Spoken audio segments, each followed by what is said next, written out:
Oi pessoal, tudo bem? Nesse vídeo eu vou explicar sobre o reino protoctista. Esse assunto está na página 400 da apostila. O reino protoctista, ele possui dois tipos de representantes distintos, que são as algas e os protozoários. Antigamente, as algas não eram inseridas nesse reino, elas estavam no reino plantae. Mas devido à ausência de tecidos especializados, as algas foram inseridas nesse reino, tá? Por isso que esse reino ele é chamado de um reino polifilético, porque existem representantes, né, de ancestrais diferentes. Todos os organismos desse reino são eucariontes, tá? Eles não são plantas, não são fungos e nem animais, por isso que estão inseridos nesse reino. Então, são os protozoários e as algas. As células deles possuem núcleo organizado.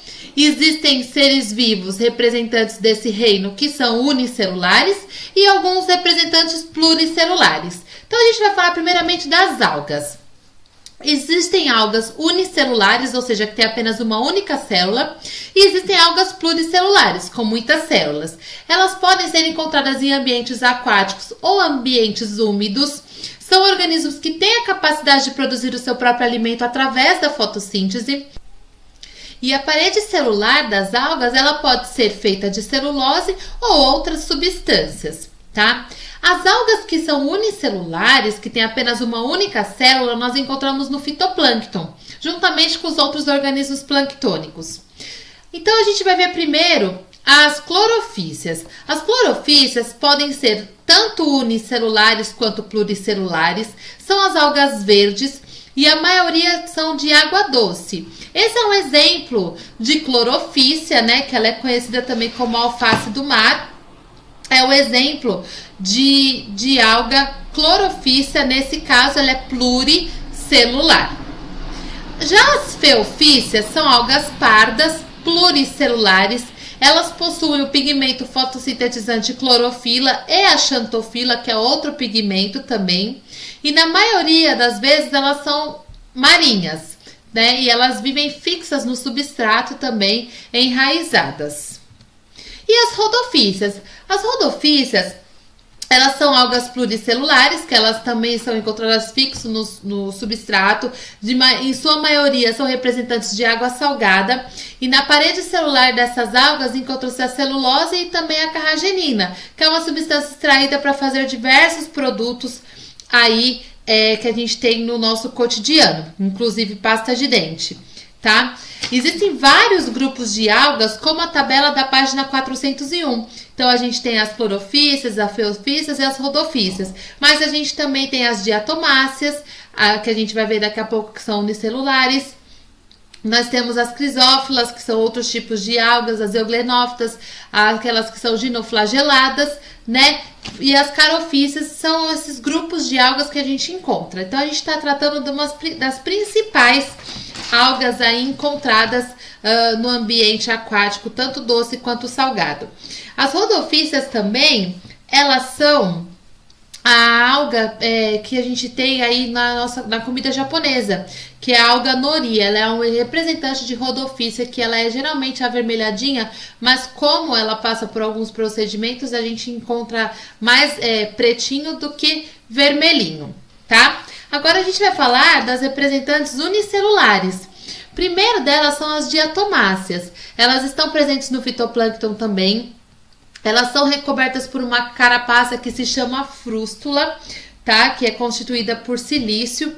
Então, a gente vê aqui diversos tipos de diatomáceas, né? Diversos tipos de algas com vários aspectos diferentes uma da outra. E elas são, esse silício, né? Ele é utilizado para fazer o vidro, né? E também algumas pastas de polimento, né? Um local onde tem diatomáceas é um local que a gente chama de local bioindicador. Onde tem esse tipo de alga é um ambiente mais saudável, é um ambiente, é um ecossistema com menos poluentes possível, porque elas são também bioindicadores. Elas indicam que naquele ambiente é um ambiente mais propício para a diversidade de vida, tá? Já as dinoflageladas, elas também são conhecidas como pirrófitas. Essas algas, elas participam de dois eventos importantes. O primeiro é aqui ao lado, que a gente vê o fenômeno da bioluminescência, né? Algumas algas com flagelos, que a gente chama de dinoflageladas, elas possuem esse fenômeno, né, de reações químicas acontecerem no interior dela e conseguirem emitir essa luz, que a gente chama de bioluminescência. E também o fenômeno da maré vermelha, né? Quando elas estão no processo de reprodução, elas acabam liberando essa substância vermelha que chega a ser tóxico, né? Tanto é que, né, não se indica comer peixes nem frutos do mar de um ambiente que está passando por esse processo de maré vermelha, que é justamente a reprodução dessas algas, né, nesse ambiente, tá bom?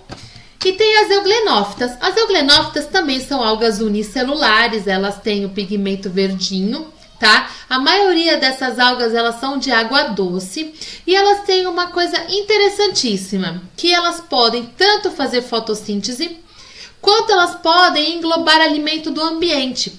Então, por elas terem dois tipos de processos de nutrição, a gente chama de mixotrofia.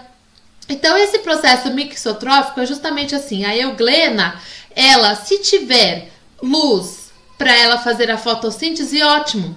Mas se ela não tiver condição de fazer a fotossíntese naquele local onde ela está, ela vai englobar o alimento do ambiente. E aí, vida que segue. Então, ela pode ser autótrofa ou heterótrofa. Enquanto as outras algas só possuem um mecanismo de autotrofia, ou seja, somente através da fotossíntese para produzir o seu alimento, tá?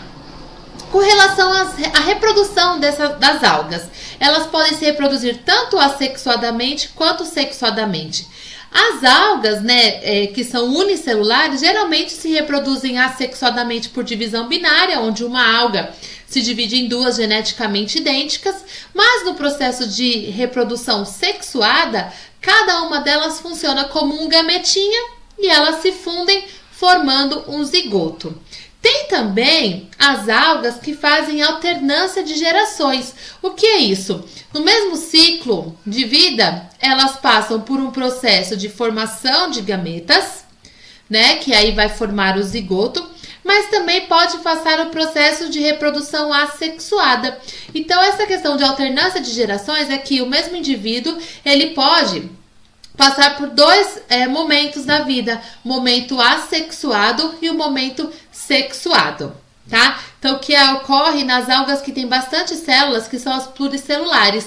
Então, ela vai ter um momento de liberar esporos, que vão aí ser com a metade do número de cromossomos, né? Para formar, então, a parte de gametas e ocorrer a fecundação aqui embaixo. E aí, aqui é o processo assexuado, onde vai liberar aqui esporófitos, e é o processo sexuado com a formação de gametas e o zigoto posteriormente.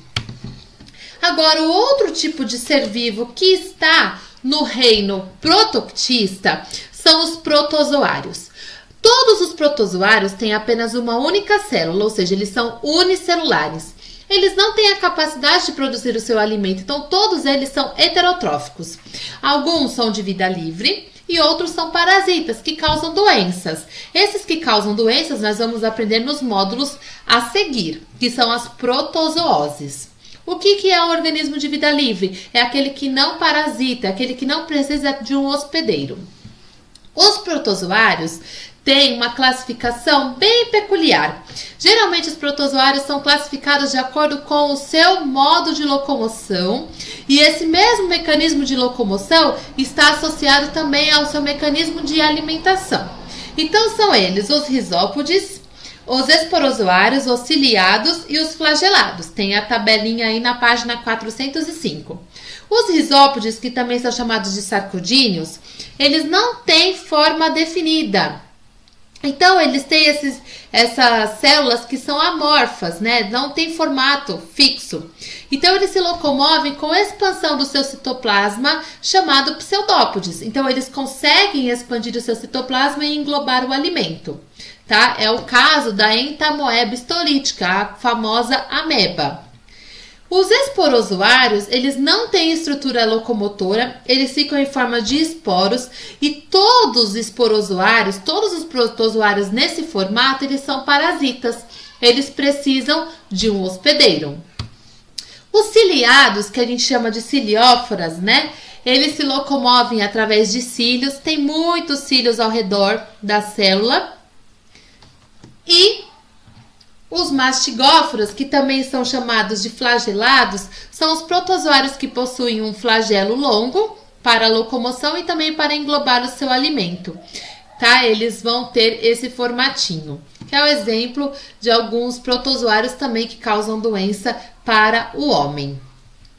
Com relação à reprodução dos protozoários, geralmente ocorre de forma assexuada, que é por bipartição, ou seja, a célula mãe origina duas células geneticamente idênticas, mas pode acontecer reprodução sexuada por conjugação, onde um protozoário vai liberar um pedacinho do seu material genético para o outro, havendo uma recombinação genética e maior variabilidade de genes para a espécie.